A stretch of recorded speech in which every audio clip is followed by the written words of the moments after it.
Welcome to The Explainer. Today, we're jumping into something pretty intense. How is it even possible for learning to happen in the middle of a war? This is a story that goes way beyond technology. It's about psychology and what it really takes to rebuild a student's mind when their entire world is falling apart.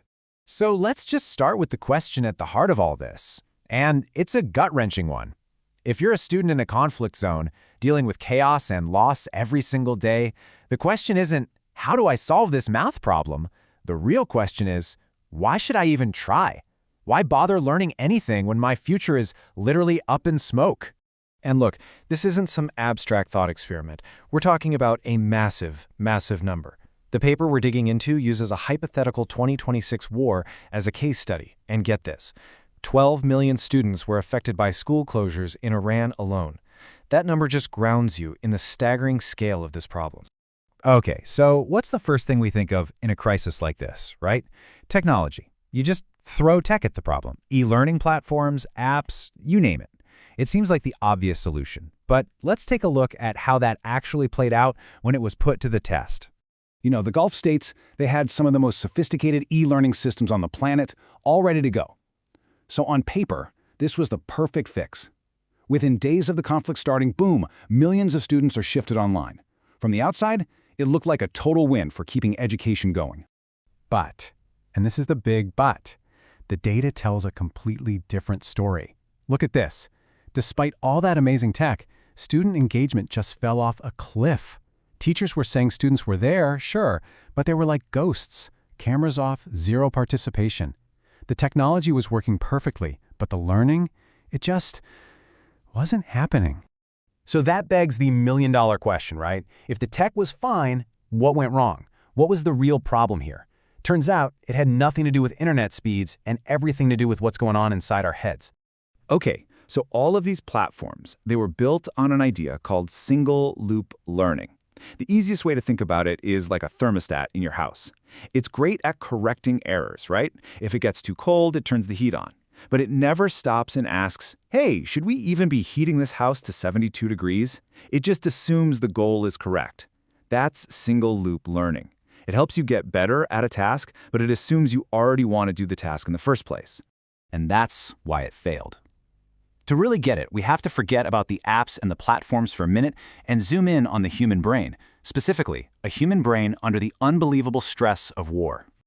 War it does a number on your brain. We're talking PTSD, anxiety, depression, all of which directly mess with the tools you need to learn, like concentration and memory. But there's something even deeper, and it's this idea of learned helplessness.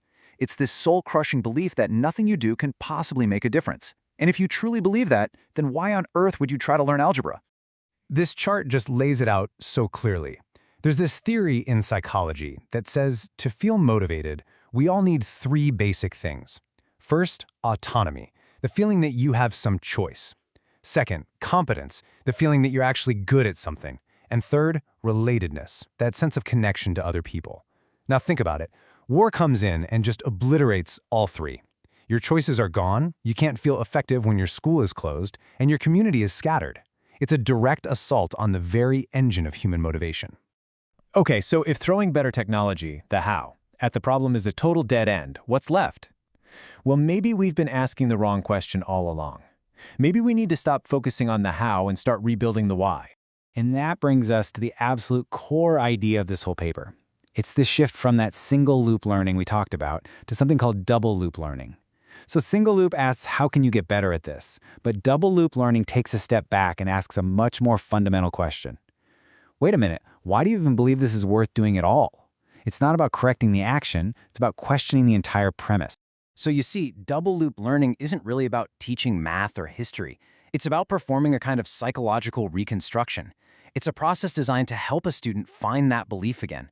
The belief that their efforts matter, that their future isn't a lost cause, and that learning itself can be an act of defiance and hope in the middle of all that chaos. Okay, that sounds great in theory, right? But how do you actually do that?